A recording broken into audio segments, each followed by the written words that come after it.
The Human Atmosphere by Walter John Kilner.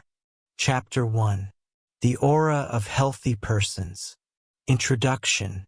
Scarcely one individual in 10,000 realizes that they are enveloped in a subtle emanation associated with the physical body, present whether they are asleep or awake, and entirely unaffected by temperature, which, though normally invisible, may be rendered apparent under propitious conditions. This mist, which served as the prototype for the halo so frequently depicted around saints, has hitherto been perceived only by individuals possessing exceptionally developed visual faculties, who have, in consequence, been termed clairvoyants and, until recently, by no others. This cloud-like emanation, commonly designated as the aura, constitutes the primary focus of the present treatise, insofar as it may be observed through the agency of screens treated with a specific chemical solution. The author disclaims any clairvoyant ability and disavows the practice of occultism, emphasizing that the research herein described is strictly physical and capable of replication by anyone interested in the subject. So long as the ability to perceive the aura was restricted to a select few, leaving ordinary observers without any means of verification, the subject remained open to skepticism and deception. This historical context elucidates why the aura has been met with skepticism. Nevertheless, there is no more deception involved in its detection than in the observation of microorganisms by means of a microscope. The primary distinction lies in the fact that certain individuals profess to perceive the aura through extraordinary vision, whereas no one asserts the ability to discern an object measuring 1/1000th of a millimeter in length without optical instruments. The existence of the human aura is beyond question and must soon achieve universal recognition, now that it can be rendered visible to almost anyone possessing normal eyesight. It is natural that the aura should vary according to circumstances, and the study of these variations may well yield diagnostic insights into disease. The author craves the reader's indulgence as he offers these personal reflections, noting his constant endeavor to remain impartial and accurate in his observations, and to guard against errors arising from enthusiasm or imagination. This proves particularly difficult, as the investigation depends so heavily upon subjective vision. The author's own visual faculties are highly refined, enabling him to discern minute details that might easily escape the average observer. Certain conclusions may appear somewhat dogmatic in view of the limited number of cases examined. They are, however, presented solely as working hypotheses for future study. The discovery of a screen that renders the aura visible was by no means accidental. Inspired by investigations into the effects of N-rays upon phosphorescent calcium sulfide, the author experimented with bodily emanations, concluding that two distinct forces, exclusive of heat, influenced his instruments, forces presumably situated within the infrared spectrum. At the commencement of 1908, he conceived the employment of dyes to facilitate his research, testing several before selecting the coal tar derivative, dicyanin. While awaiting this chemical, he speculated that it might reveal certain manifestations of these forces, including the human aura, a phenomenon he had previously deemed beyond his natural faculties. Upon procuring the dye, glass screens coated with collodion or gelatin were prepared, but these proved ineffective owing to rapid decomposition. Following numerous attempts, the sole consistently successful method involved the use of glass cells filled with an alcoholic solution of dicyanin, which must be stored in darkness to prevent chemical alteration. 2 screens, one dark and one light, are required for ordinary observation, while other specialized screens may be necessary for particular purposes. Upon the completion of the first screen, the author immediately observed a faint, grayish mist enveloping a friend's head and hands, which he identified as the human aura. During his early experiments, he discovered that he could briefly perceive the haze without the aid of a screen, a faculty that was renewed by gazing at the light through a dark screen, which appears to be a general principle. Individuals unable to discern the aura, or perceiving it but faintly through the dark dicyanin screen, may detect it more clearly through the light screen, which explains the utility of the second apparatus. Initially, fascination with the aura engrossed his every available moment. However, the author experienced severe ocular strain from prolonged exposure to dicyanin, necessitating intervals of rest lasting several days. On this account, it is recommended that the dark dicyanin screen should not be employed for a longer duration than approximately 1 hour daily. The action of the dye is apparently cumulative, so that the faculty of perceiving the aura without any prior use of the screen is gradually acquired. Nevertheless, the writer deems it expedient to gaze at the light for a few seconds before inspecting a patient. The aura can be satisfactorily discerned only when certain conditions are strictly fulfilled. In the first place, the light must not be excessively bright. The requisite degree of illumination must be determined at each observation, and experience remains the sole reliable guide, as certain individuals can best perceive the aura when the light is far too bright for others. Broadly speaking, the body of the person under examination should be only just distinctly visible once the observer has become accustomed to the dimness. The light should be diffused, emanating from a single direction, and illuminating the patient uniformly throughout. The most advantageous arrangement is obtained when the observer stands with his back to a darkened window whilst the subject faces it. An alternative method, and occasionally the only one that can be employed when away from home, is to utilize a tent similar to the X-folding portable darkroom used for photography, with the exception that it should be lined with a dead black material instead of the customary yellow fabric, and have its front curtains removed. Generally, it is possible at a patient's residence, with some slight maneuver, to position the tent facing the window. Otherwise, if a sufficiently spacious room can be obtained, it may be placed approximately 3 or 4 feet in front of a window, so that the person under examination is illuminated. Every window in the room, save that at the rear of the tent, should be completely darkened, whilst this latter window must have its blind drawn down to a greater or lesser extent as required. The primary objection to this arrangement is that the observer is compelled to stand opposite the light, which is inconvenient for every part of the inspection, and is especially awkward for observations connected with the complementary colors, to be described hereafter. It is invariably essential to secure a dead black background. A large portion of the writer's work has been conducted in a room possessed of only a single window. This window is fitted with an ordinary blind at the top, and beneath it another blind consisting of 2 thicknesses of black serge, which can be raised to any desired height. The serge permits a considerable amount of light to pass through, indeed too much except on very dark days, but the illumination is further regulated by lowering the ordinary blind. This arrangement is highly convenient, as a narrow gap may be left between the 2 blinds, allowing additional light to enter the room when the patient is being examined through the deep carmine screen, and occasionally when the complementary colors are being employed.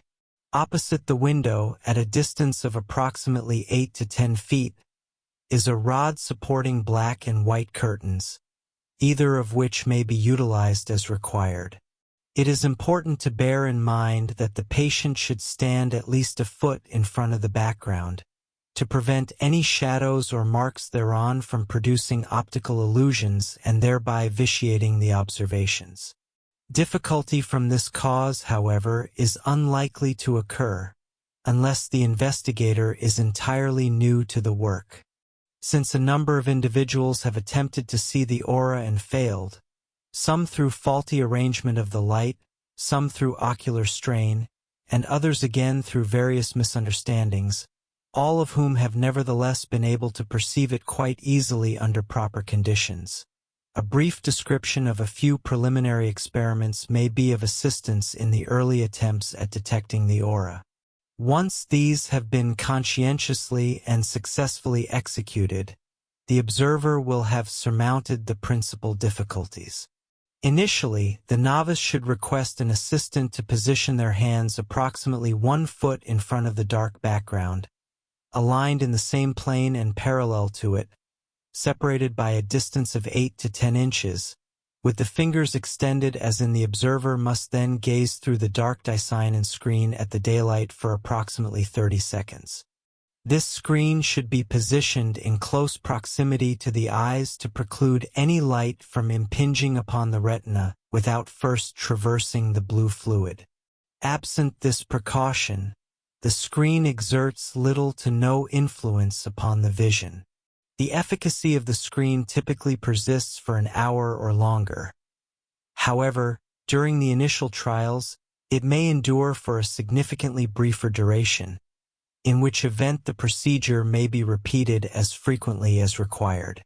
Subsequently, the window blinds must be so adjusted that the hands under examination remain just discernibly visible to the observer, who should stand with his back to the window, casting a shadow over them with his body. This posture enables him to increase or diminish the light upon the hands to a greater or lesser extent without altering the blinds, simply by shifting slightly to the right or left. As a rule, the observer will almost immediately discern streaks extending from the fingers of one hand to those of the other, accompanied by a nebulous haze in the intervening space. Immediately upon perceiving the haze and streaks, he will likely be able to discern a similar, though less distinct, mist surrounding the bared arm. Occasionally, a minor difficulty may arise during the initial trial. This can generally be surmounted if the other hand is held at a right angle and a short distance from the arm. By this method, the aura is intensified, and upon the removal of the hand, the observer will be enabled to perceive it enveloping the bared arm. Inevitably, as the eyes adapt to the subdued light, the illumination will require periodic adjustment. A substantial majority of individuals, after gazing through the dark dicyanin screen at the light, are capable of perceiving the aura in the manner described. However, a small minority find it impossible to detect without the assistance of the pale dicyanin screen. It stands to reason that when this latter screen is employed, the light must be slightly increased. Once the aura surrounding the arm and hand has been satisfactorily examined, the observer may advantageously view it through the deep carmine screen. For this purpose, it will be necessary to raise the blinds slightly until the arm and hand are visible through the screen to the same degree as previously. The observer will then find that the greater portion of the aura has vanished, while the remaining part closely encircles the limb, typically measuring from 1.5 to 3.5 inches in breadth. Upon a cursory glance, the texture of this portion of the aura will appear more opaque, yet close examination reveals it to be finely striated, presenting an appearance reminiscent of having been swept with a camel's hair brush. At various points, which alter from minute to minute, this lineation can be more readily distinguished than elsewhere. The striated region has been designated the inner aura, whereas the broad, amorphous portion, which remains invisible when employing the carmine screen, is termed the outer aura. Occasionally, though by no means invariably, close scrutiny will reveal an apparently vacant space between the body and the inner aura. This region is designated the etheric double. These various components will be described in detail in subsequent chapters. It is imperative that the hands and arms be observed precisely as one would view a painting, without any ocular strain. The more precisely the observer can focus his gaze upon the plane in which the hands are positioned, the more readily and clearly will he discern the aura. Ocular strain is not merely an impediment, but will frequently preclude the perception of the haze entirely.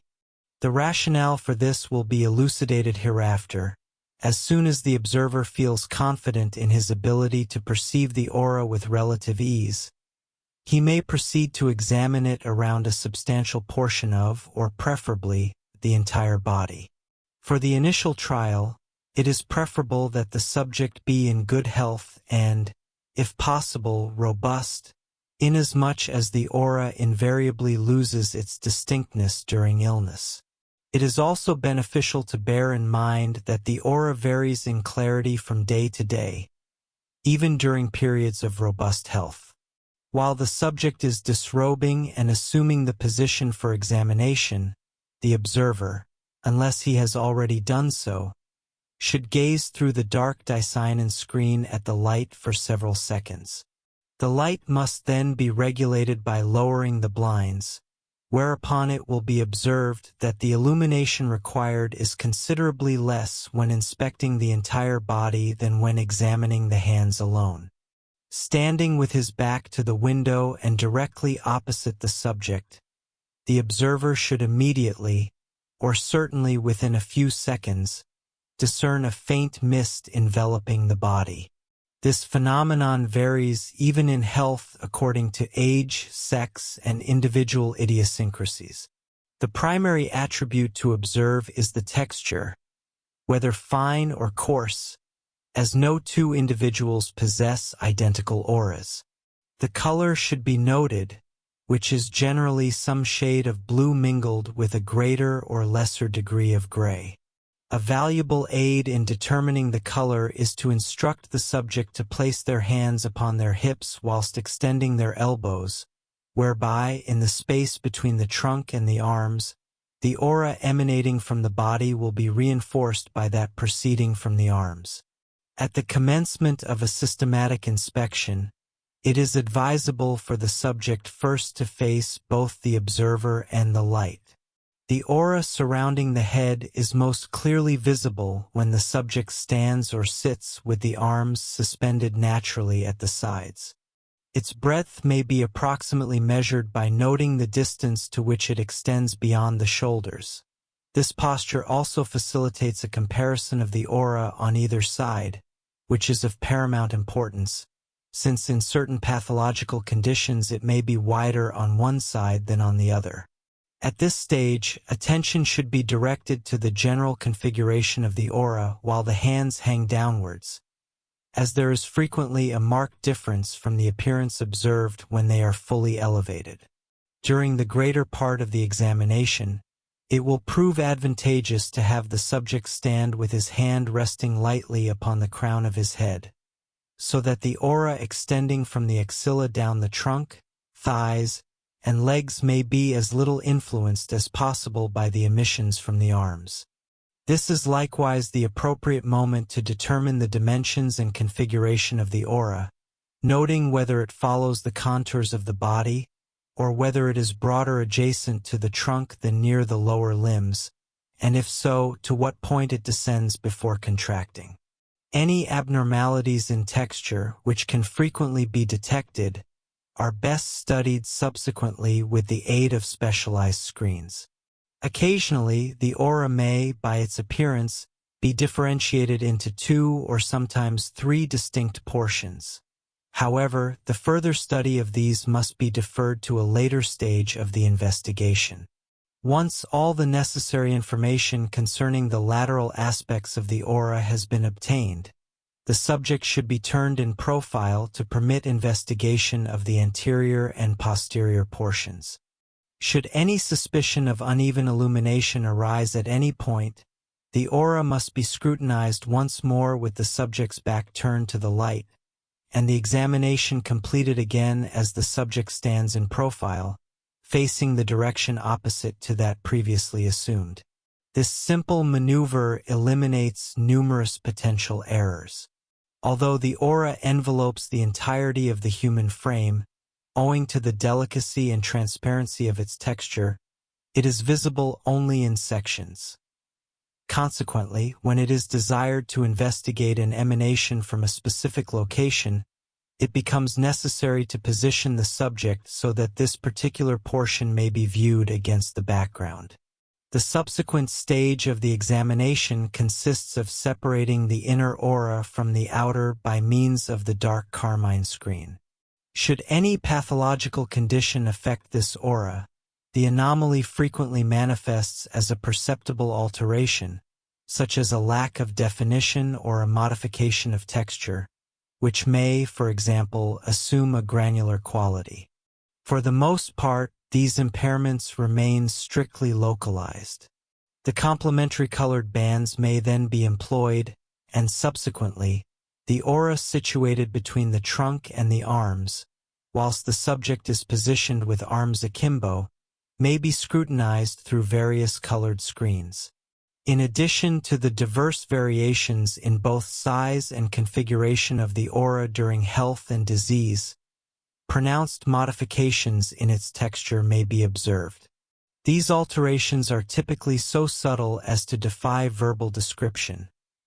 Nevertheless, any investigator who has examined several auras would be a singularly unobservant practitioner had he failed to perceive how rarely any two coincide in appearance. Whilst diagrammatic representations may appear similar, any further resemblance ceases therewith. It would serve no useful purpose to categorize these auras as fine, medium, or coarse, since the transitions between these states are so gradual that it would frequently prove impossible to determine the precise class to which any specific aura should be assigned.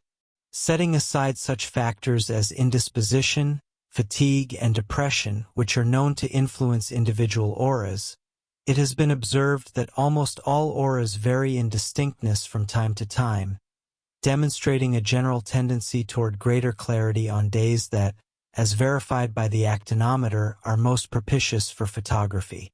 Variations in temperature and humidity do not appear to exert any influence. The precise explanation of these phenomena remains obscure.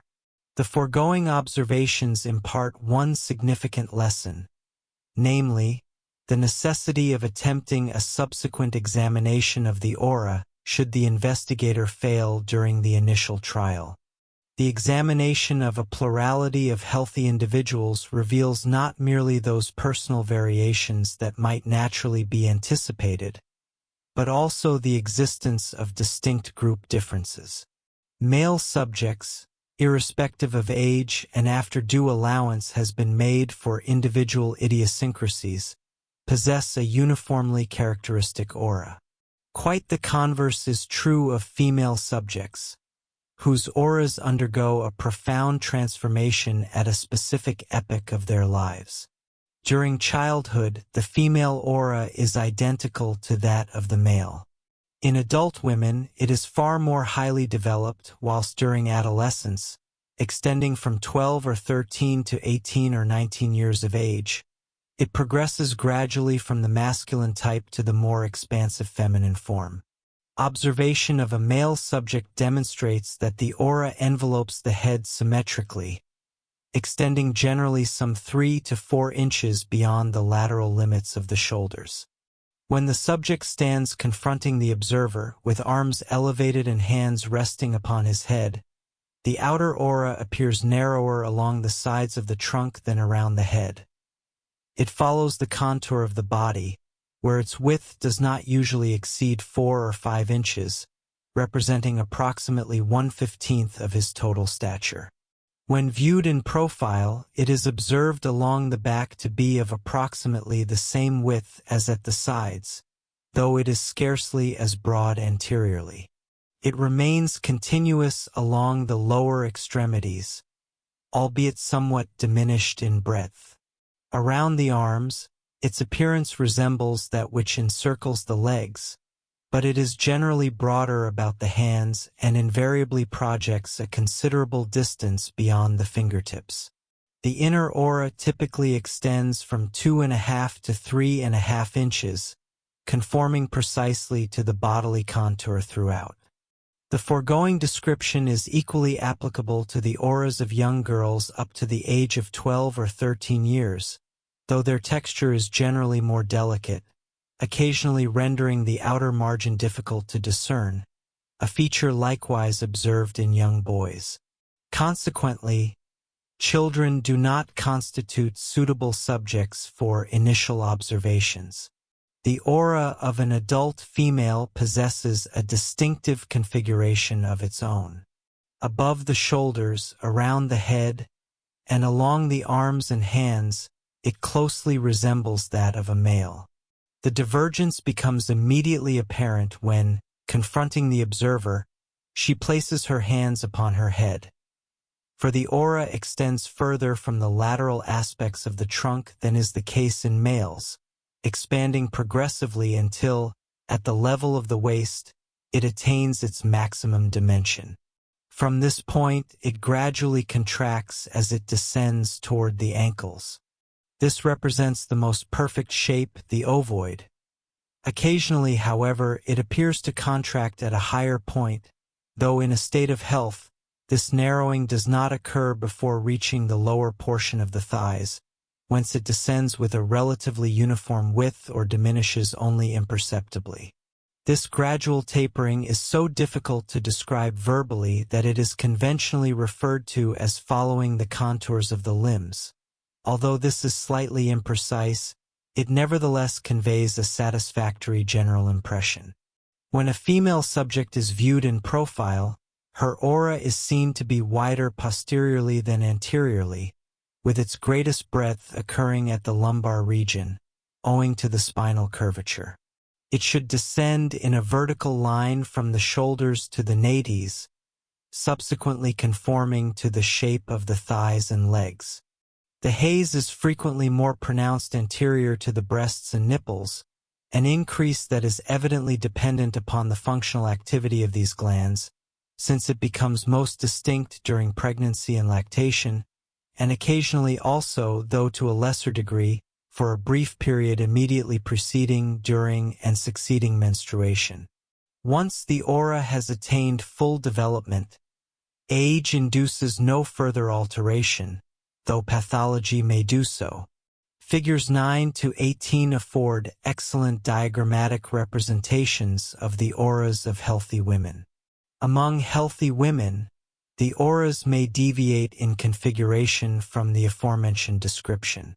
Such modifications arise from variations in width along the sides of the trunk and the level at which maximum contraction occurs over the lower extremities. Concurrently, it will be observed that the anterior breadth of the aura varies, though not to the same degree. Posteriorly, variations are more frequent and pronounced, and are generally correlated with temperament. In one subject, the outer margin of the haze appears perfectly rectilinear from the level of the shoulders to the most prominent aspect of the nates, whence it assumes the outline of the thighs and legs. Another individual may exhibit an outward curvature at the lumbar region, which diminishes upon reaching the mid-thigh, or may descend almost to the ground before attaining full contraction. In Chapter 6, a detailed exposition of these protrusions is presented. The average breadth of the female aura at the waist ranges from 8 to 10 inches. Occasionally, it does not exceed 6 or 7 inches, whilst in other instances, it may attain a width of 15 inches. The inner aura resembles that of a male, save, perhaps, for being somewhat less broad. With the approach of puberty, the aura begins to expand, relinquishing its infantile form to acquire, over a period of 5 or 6 years, the configuration characteristic of the adult female. This alteration generally commences a short time prior to the onset of menstruation, Yet only very rarely has the transitional stage been observed preceding the initiation of external somatic development. For example, a girl of 14 years of age exhibited a pronounced transitional aura prior to the onset of menstruation.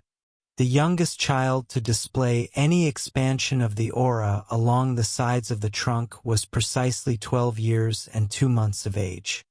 She was a tall, well-developed girl of precocious growth. Another instance of premature enlargement of the aura was observed in a well-grown girl subject to epilepsy, who, at 13 years of age, possessed an infantile aura, which nevertheless began to develop 6 months later.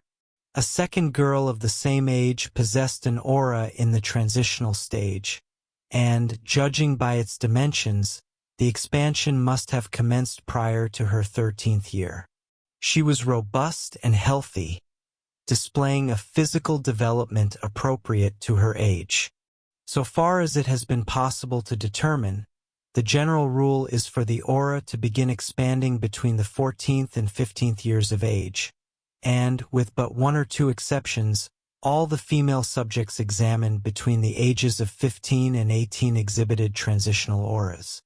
One delicate girl of nearly 17 years of age, who had not yet menstruated, retained a perfectly formed infantile aura.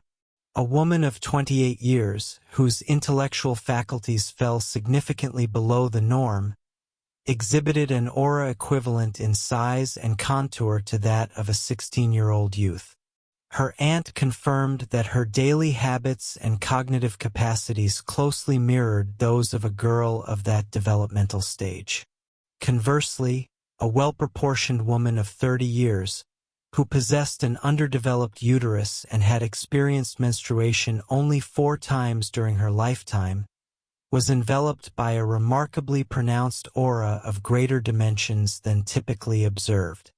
Another female subject, aged 42, 16 years post-oophorectomy, displayed a reasonably distinct aura that reached standard proportions along the lateral aspects of her trunk, while exhibiting exceptional breadth anteriorly and posteriorly. It is beyond dispute that the female aura expands during the period of adolescence. Nevertheless, it remains unresolved whether this development depends solely upon the physiological maturation of the reproductive organs, or whether other concurrent systemic changes contribute to this expansion. In any event, it can be asserted with confidence, as subsequent observations will demonstrate, that the menstrual cycle exerts a subtle influence upon the aura, whereas gestation induces profound alterations. For the present, it suffices to state that the aura may be naturally bifurcated into 3 discrete components.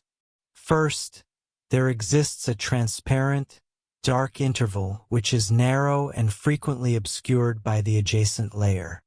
When perceptible, it resembles a dark, empty band, not exceeding 1/4 of an inch in width, which closely circumscribes the physical form without exhibiting the slightest variation in dimension across any anatomical region. This phenomenon shall be designated the etheric double. The secondary constituent is the inner aura. Representing the densest stratum, it varies minimally, if at all, in breadth across the anterior, posterior, or lateral aspects, and faithfully delineates the contours of the body in both male and female subjects. It manifests immediately exterior to the etheric double, though it frequently presents the illusion of direct contact with the physical frame itself. The tertiary segment, or outer aura, originates at the distal margin of the inner aura and exhibits variable dimensions. It is the outermost visible boundary of this luminous haze that has historically been interpreted as the absolute limit of the aura. When the entire aura is viewed without the mediation of any filtering screen, the 2 latter zones appear fused. Nonetheless, the region proximal to the body presents a higher density. If, however, a pale carmine filter is employed, each constituent may be differentiated. Alternatively, Should a dark screen be utilized under appropriately calibrated illumination, the outer aura will be entirely obscured. The subsequent case histories are selected from healthy individuals of diverse ages, spanning from early infancy onward. These accounts are ordered chronologically by age, commencing with male subjects, followed by female subjects. Case 1. Subject A, a robust and healthy infant of 15 hours, was observed whilst resting upon a black cloth spread across his mother's bed. Despite unfavorable observational conditions, his aura was clearly discernible, exhibiting a gray coloration suffused with yellow. To the extent detectable, it conformed to the physical contours of his body. This individual represented the youngest subject examined to date, and it is of interest to observe that both the mother and the nurse succeeded in detecting the surrounding haze when utilizing the dark dicyanin screen. A second examination was conducted at 4 months of age under more advantageous circumstances, placement being upon a sofa with an underlying black cloth. His aura traced the somatic outline, measuring slightly in excess of 1 inch in width, save for the cranial region, where it appeared more expansive. The coloration had transitioned to a deep blue-gray. Case 2. Subject B, a healthy male infant aged 4 months, was evaluated whilst recumbent upon a black cloth against a dark background. The aura was readily detectable, displaying a bluish-gray hue. The outer aura appeared approximately 1 inch in breadth around the trunk and extremities, though adjacent to the head it slightly exceeded the width of his shoulders. Through the dark carmine screen, the inner aura became distinctly visible, measuring approximately 3/4 of an inch in width and exhibiting well-defined striations. Case 3. Subject C, a vigorous and healthy boy of 5 years, was observed in an upright position facing the investigator. His aura extended approximately 6 inches laterally from his head. It descended along the sides of the torso with a breadth of roughly 3 3/4 inches, narrowing slightly adjacent to the thighs and lower limbs. The inner aura was highly conspicuous, measuring nearly 2 inches along the sides of the trunk and approximately 1 1/4 inches along the legs. Upon assuming a lateral posture, the outer aura projected 2 inches anteriorly, while the inner aura measured approximately 1/4 of an inch less. Both dimensions decreased slightly in the lower regions. Posteriorly, the outer aura measured approximately 2.5 inches in width along the trunk, tapering as it descended. In this region also, the inner aura remained approximately 1/4 of an inch narrower than the outer. The coloration was blue-gray. It is noteworthy that in pediatric subjects, particularly males, the inner aura is frequently almost coextensive in width with the outer, occasionally presenting minor difficulties in differentiation. Case 4. Subject D, a youth of 14 years, was of tall stature and had consistently enjoyed robust health. His aura was highly pronounced and of a bluish-gray hue. In the frontal position, the outer aura extended 7 inches around the cranium, 4 inches along the sides of the trunk, and decreased to 3.5 inches lower down. The inner aura maintained a uniform breadth of 2 inches across the entire body. The etheric double was visible, measuring 1/8 of an inch in width. In the lateral position, the outer aura was approximately 3 inches in breadth posteriorly, extending vertically down from the shoulders and nates. Anteriorly, it maintained a consistent width of 3 inches along its entire length. Case 5. Subject E, a professional athlete aged 33, was exceedingly well-proportioned and in excellent health. His aura exhibited a blue coloration with a slight grayish cast. The outer aura measured 8 inches around the head and maintained a width of 5 inches along the trunk, arms, and legs. The inner aura was exceptionally well defined, possessing a breadth of 3 inches with readily observable striations. Lateral observation revealed the inner aura to be of uniform width anteriorly, posteriorly, and laterally, whereas the outer aura was slightly narrower in front than at the rear. The etheric double was clearly delineated, measuring approximately 1/4 of an inch in breadth. This particular aura was characterized by an unusually coarse texture. Following considerable administrative difficulty, a full-blooded Negro, a native of the United States, was secured for examination. Case 6. Subject F, a healthy Negro male of 50 years, was examined in 1912. He was of tall stature and robust build, representing a typical specimen of his demographic. Around the torso, his outer aura was of standard dimensions for a male, measuring 5 inches in breadth, yet it appeared narrow in the cranial region, extending only 7 inches. The inner aura maintained a width of 3 inches across the entire body, and striations were present, though initially difficult to discern. This difficulty was demonstrably attributable to the coloration rather than a lack of definition.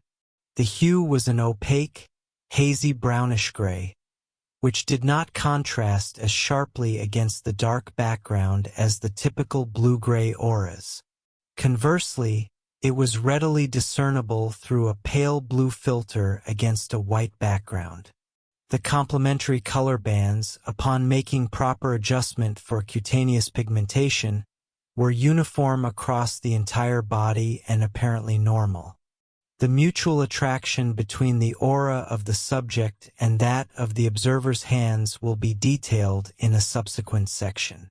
Case 7.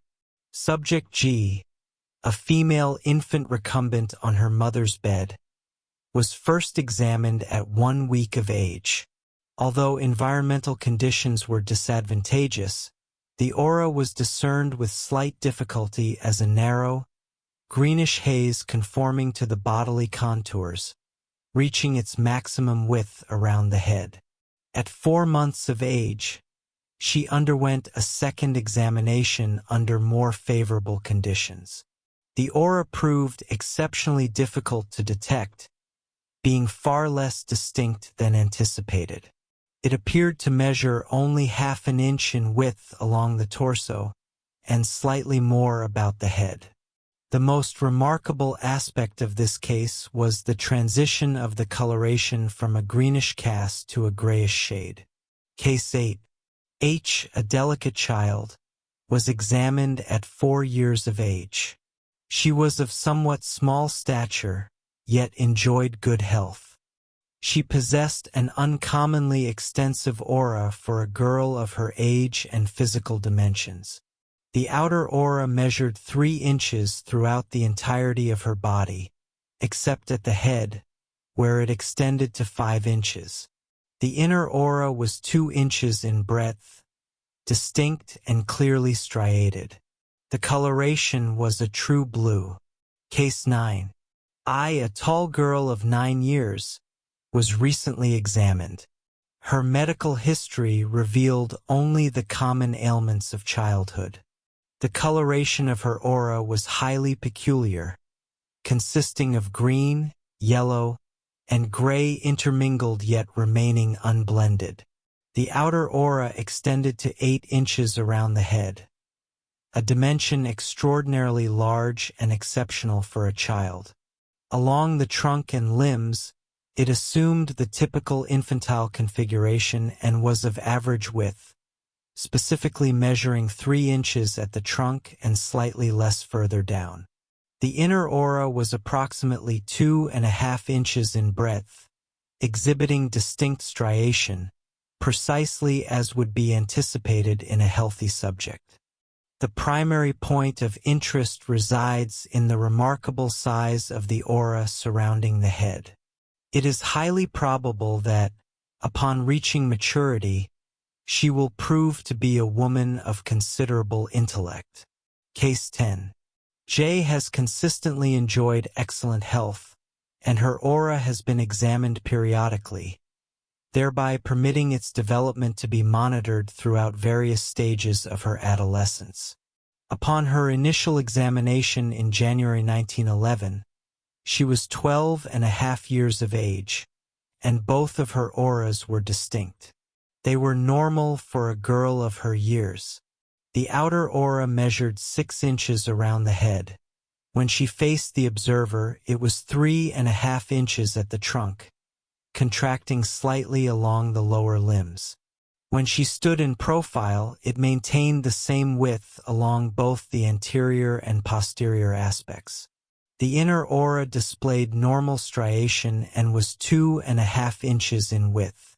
In December of the succeeding year, she was re-examined at 14.5 years of age. Her physical development had commenced, and menstruation had occurred once or twice. The outer aura remained unaltered in size around the head. However, in the anterior aspect, it had expanded to 5 inches at the trunk, while remaining unchanged along the legs. A lateral view revealed an increase of 0.5 inch at the front of the body, whereas at the lumbar region it had widened by 1.5 inches. No modification was observed in the inner aura.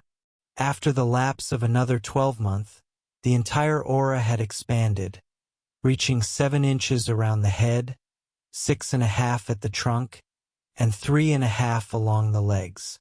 Viewed in profile, it measured 3.5 inches anteriorly, 6 inches at the lumbar region, and 3.5 inches along the legs. Following a further interval of 2 years and a quarter, her aura was inspected for a 4th time. Her physical development was fully commensurate with her age, which was nearly 18. The aura had assumed the mature adult configuration, though it will likely expand further, albeit to no great degree. When facing the observer, the measurements were 9 inches around both the head and the trunk, and 4.5 inches along the legs, presenting a well-defined ovoid shape. In profile, it measured 6 inches at the lumbar region and 4.5 inches elsewhere. Case 11. The following case illustrates a perfectly configured aura of average width, enveloping a young woman of 23 years, an artist's model, whose occupation serves as a sufficient guarantee of her robust constitution. She is bright, intelligent, in excellent health, and has never suffered from any serious malady. Upon examination, both auras conform to the average standards of distinctness and dimension, the outer measuring 8 inches around the head and 9 at the trunk. The curve of the ovoid initiated above the head and terminated at the feet, where it measured 4 inches in width. It was entirely symmetrical. A profile view revealed the outer aura to be 4.5 inches anterior to the trunk, contracting to 4 inches along the legs, while posteriorly it measured 6 inches, descending vertically. It fell straight from the shoulders to the buttocks. The coloration was a blue-gray. The inner aura was distinct, and its lineation was readily discernible.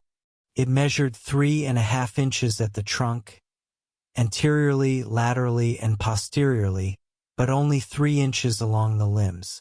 As her aura has been demonstrated to numerous medical practitioners, opportunities arose to observe several singular phenomena. On one occasion, whilst she stood with her hands resting at her sides, 3 brilliant rays suddenly and simultaneously emerged, all extending far beyond the visible boundaries of the outer aura. No apparent cause could be discerned for this phenomenon, which persisted for a considerable duration. On another occasion, When the room became somewhat overheated, the subject felt faint. The earliest indication of this indisposition was a distinct dimming of both auras.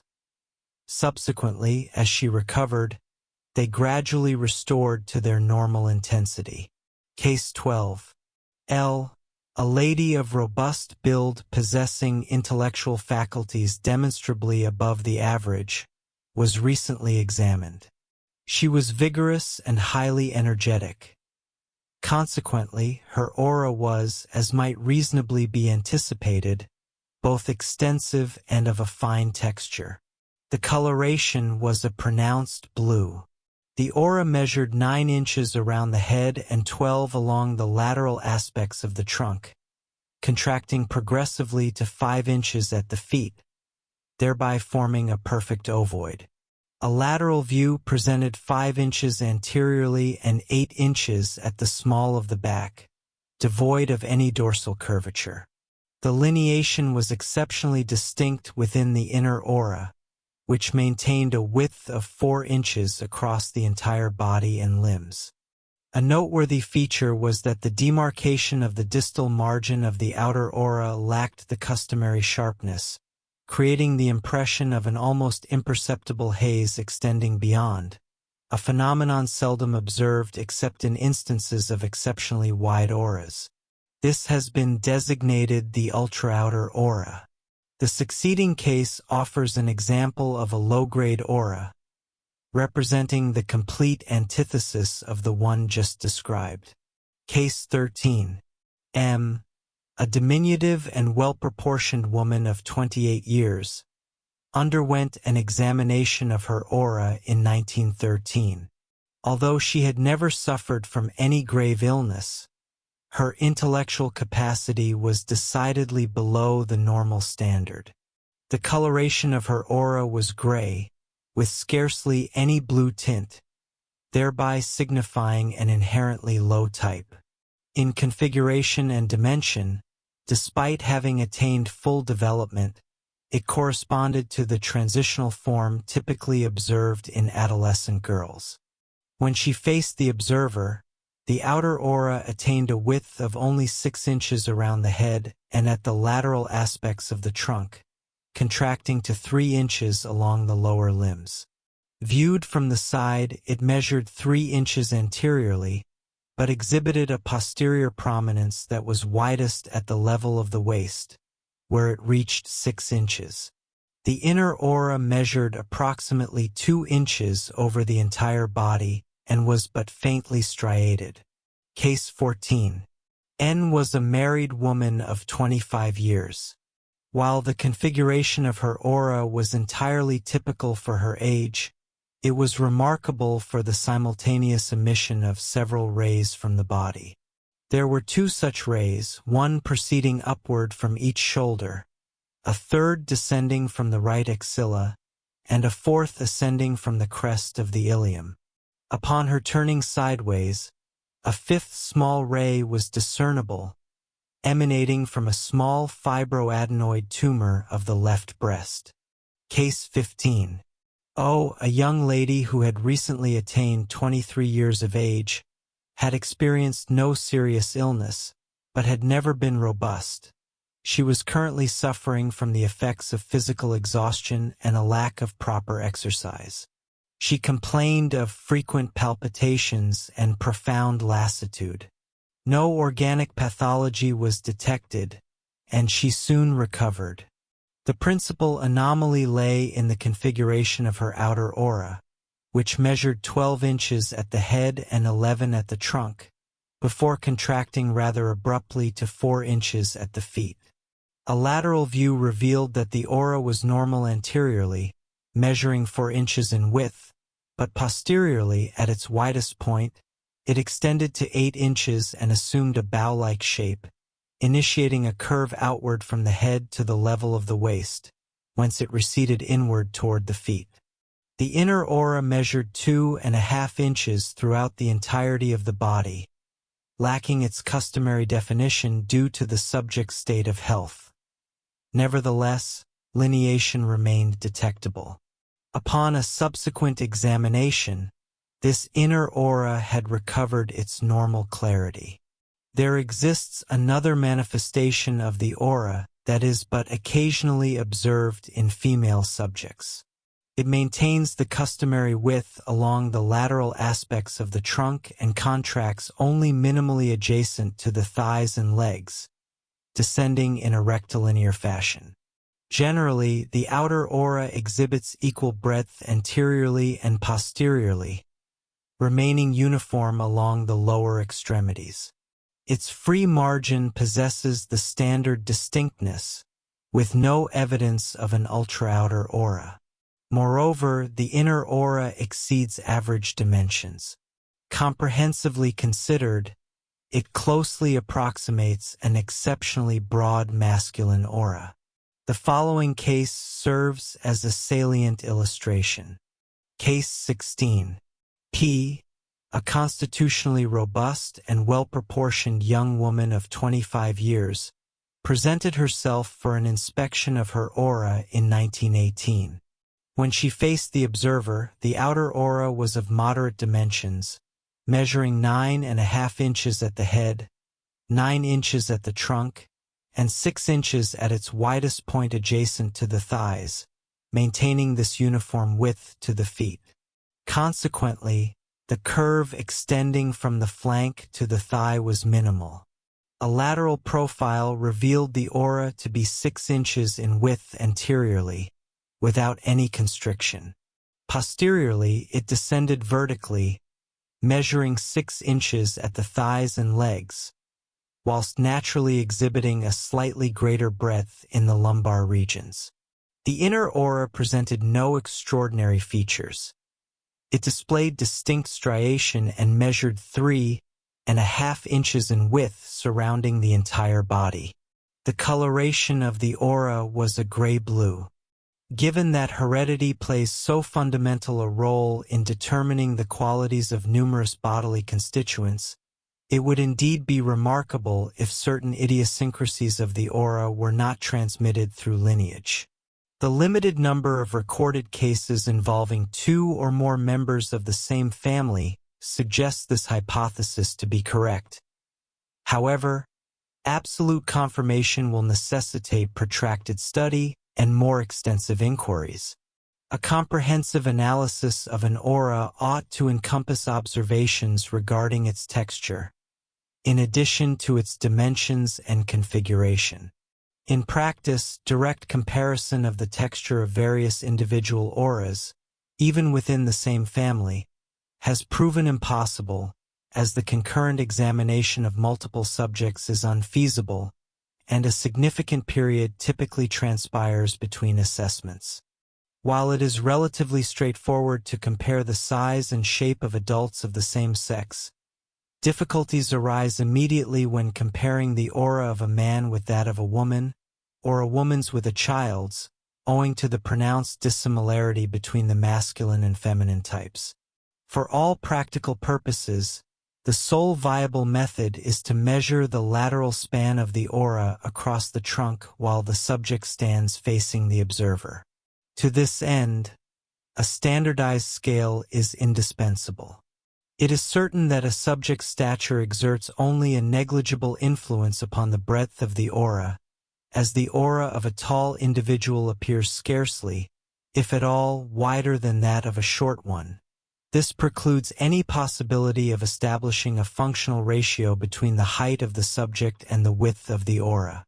Furthermore, it must be recalled that children possess auras that are, relative to their height, broader than those of adults. To compound this difficulty, abnormalities must be taken into consideration. Comparable deviations are occasionally observed across multiple members of a single family. Since establishing a ratio between the height of a subject and the breadth of the aura is precluded, there appears to remain but a single, and admittedly unsatisfactory, method for obtaining a requisite standard. This consists in arbitrarily establishing the limits of average oral dimensions, whereby any departure from these parameters is classified as abnormal. Consequently, All auras may be categorized into 3 classes: broad, average, and narrow. In general terms, a female aura may be designated as average when it measures from 8 to 10 inches in breadth adjacent to the widest portions of the trunk. The corresponding standard for men ranges from 4 to 5 inches. Whilst